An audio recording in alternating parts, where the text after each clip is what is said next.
porque los papás que quieren pasar su lengua o, ¿cómo se dice? Transmitir, sí, sí. Transmitir su idioma, su lengua a sus hijos, es exactamente eso, querer preservar la lengua, la herencia, la identidad, la cultura de uno um, con nuestros hijos. Entonces, todo lo que aprendí ahí en Perú estudiando eso de las comunidades, y como el quechua, también fue uno, el Mm. quechua, náhuatl, las variedades del náhuatl en México, y cómo apoyar comunidades a valorar ese idioma o enseñarles que sí está bien, no enseñarles, pero como, no sé, apoyar.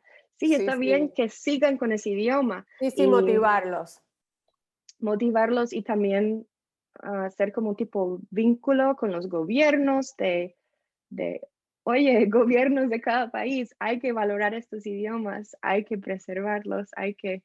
Y pues sí, todo eso también hoy en día lo que hago con las familias me ha dado esas ideas, esos conceptos que he aprendido, internalizado. Oye, Y Kaila, antes de continuar con Bilingüitos, ¿producieron durante esa época, producieron algunos materiales que pudieron mandar a esos países para que continuaran con ese trabajo? El programa sí lo hace, los tienen ahí. El programa es por SIL, por las siglas en inglés. SIL es Instituto Lingüístico de Verano. De verano es como una larga historia, pero Sí, sí. está en muchísimos países. Y, Interesante. Ujú, y muy sí, tienen interesante, un sitio web que donde pueden muy ver los interesante. materiales. Sí, Bueno, entonces regresas para acá y decides empezar con esta misión de tu plataforma Bilingüitos. Cuéntanos de ella. exactamente. Sí, todo eso fue en el 2016. Y justo antes de regresar aquí, yo ya sabía que estaba cerrando ese capítulo de mi vida ahí en Perú, sabía que iba a regresar a Virginia.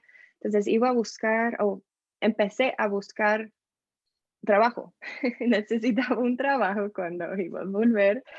Entonces estaba buscando una escuela bilingüe o una escuela de inmersión. Sabía Wow. que quería trabajar con niños, siempre, toda mi vida he trabajado con niños. Am, pero en mi área, cerca de Washington, D.C., pero un poquito más afuera, no había nada. En mi condado no había nada. Ni en las escuelas públicas, programas de inmersión, escuelas privadas, tampoco. No había nada. Entonces dije, ok, voy a empezar algo. Entonces empecé a enseñar ahí mismo en mis clases, ahí en Perú, en los márgenes, se dice Sí, márgenes sí, sí. del cuaderno. Ahí fui armando un plan de negocios, un plan de qué quería hacer, todo the wording de mi sitio web, todo está ahí en mi cuaderno, todo mi plan. Y con la misión de apoyar a familias bilingües y de celebrar el bilingüismo. Y de ahí surgió el nombre, de ahí nació el nombre Bilingüitos, porque pensé, ¿qué es mi misión? Niños bilingües, son personas bilingües, pero chiquitas, así que bilingüitos. Me encanta. Y de ahí salió el nombre. Am, pero ¿cuál fue la pregunta en sí? No, no, no. Entonces, ahora quiero que nos hables lo que es Bilingüitos, Lo que es, las ok. clases, las edades, está dividido por temporadas o por sesiones o por edades, tienes paquetes que ofrecen los padres conforme al tema o a la temporada, esa parte. Ok, muy bien. So, sí, cuando empecé todo fue presencial, en persona. Teníamos una escuelita, regresé a Perú en 2016 y como un mes después ya estábamos empezando. Ya tenía a una profesora asistente, teníamos 6 alumnos, un lugar donde hacer las clases y fue así que empezó. Y, y así continuamos por 4 años, 2016 hasta 2020. Y en ese tiempo también estaba estudiando, estaba sacando mi maestría, como les dije hace ratito. pero 2020, llega el 2020. A cambiarnos la vida a todos. Exacto, es como que cuando estaba pasando me acuerdo de haber pensado, porque sí, tenía mi podcast también en ese entonces, y grabé un episodio donde mencioné que estábamos en medio de la cuarentena, preguntándome si como años después, si ese episodio iba a tener sentido, pero obviamente sí, todo el mundo siempre va a recordar esta etapa en que estamos ahora todavía. Sí, todo el mundo mundial se cerró, incluyendo bilingüitos, y iba a ser solamente por un periodo temporal, pero cuando empecé a dar clases virtuales, que es lo que hago ahora, y conectar con familias por todos lados, me di cuenta que el negocio estaba creciendo y convirtiéndose en algo más grande. Y algo que siempre quería hacer con bilingüitos, porque tenía el podcast que se llama The Bilingual Parenting Podcast y habla del bilingüismo familiar. Entonces, siempre fue como parte de la misión, pero cuando tenía la escuela presencial solamente fue una pequeña parte, pero ya cuando estaba dando clases en vivo con familias por todo Estados Unidos y más allá, era como una extensión del podcast de poder estar hablando con las familias en tiempo real, en vivo, Claro. y hablando de eso, de criar hijos bilingües. Y fue ahí que dije, esta es la dirección en que quiero llevar el negocio. Y por eso el plan es seguir con lo que tenemos ahora, que es clases en vivo, clases virtuales, digo, clases virtuales, recursos para familias bilingües y apoyar a la comunidad bilingüe de esa manera. Um, Mari, tú preguntaste sobre Las cómo se clases, hace. ¿cuáles empiezas de 0 a cierta edad? ¿Haces clases separadas para niños y clases separadas para papás? ¿Cómo manejas esa situación? Sí, sí, de literalmente cero tenemos clases y voy a explicar eso en un ratito, pero el enfoque principal es toddlers, o sea, 2 años a 6 años, o de esas edades tenemos muchas clases, pero tenemos clases desde 0 hasta 12 años y también clases para adultos que son como separadas. Y las clases para niños son clases de juego, decimos play classes. Todo se trata del juego, de música, de bailar, de divertirse y súper interactivas también. Los niños pueden levantar la mano, decir lo que sea, yo les hago preguntas, ellos responden y todo está en español, todo está en español. Y los niños a veces responden en pues el idioma que quieran, pero la idea es inmersión de español.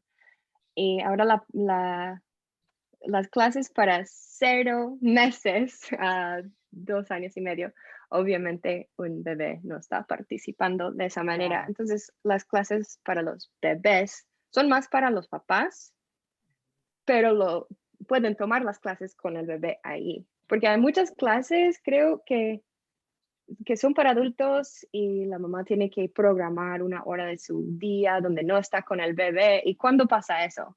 Nunca. Siempre estamos con Claro. el bebé. Entonces es una clase para la mamá o el papá que puede tomar ahí con el bebé, junto al bebé, canciones, actividades y el enfoque es el desarrollo del lenguaje. So, una clase tenemos de 0 a 12 meses y se enfoca en el desarrollo preverbal, el desarrollo del lenguaje receptivo y luego Prelingüístico. prelingüístico. Y hay una clase de 12 meses a 30 meses, 1 año, 2 años y medio. También el enfoque es el desarrollo, pero ya el niño está hablando y está aprendiendo y diciendo mucho la etapa productiva del lenguaje. Y y sí, es una clase para los papás, para que la clase la pueden hacer junto al bebé, aprendiendo juntos y hablamos de la crianza bilingüe, los papás hacen preguntas, hablamos entre todos sobre el reto que es la crianza bilingüe.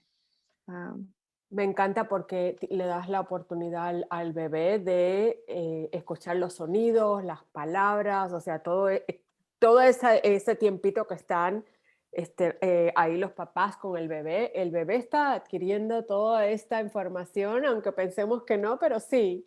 Sí, y Ah, el bebé también está viendo que la mamá está interactuando con personas en español, que a veces, si una mamá no tiene amigos o familiares ahí cerca con que habla en español, el bebé no va a ver ese peer-to-peer interaction, claro, decimos. claro.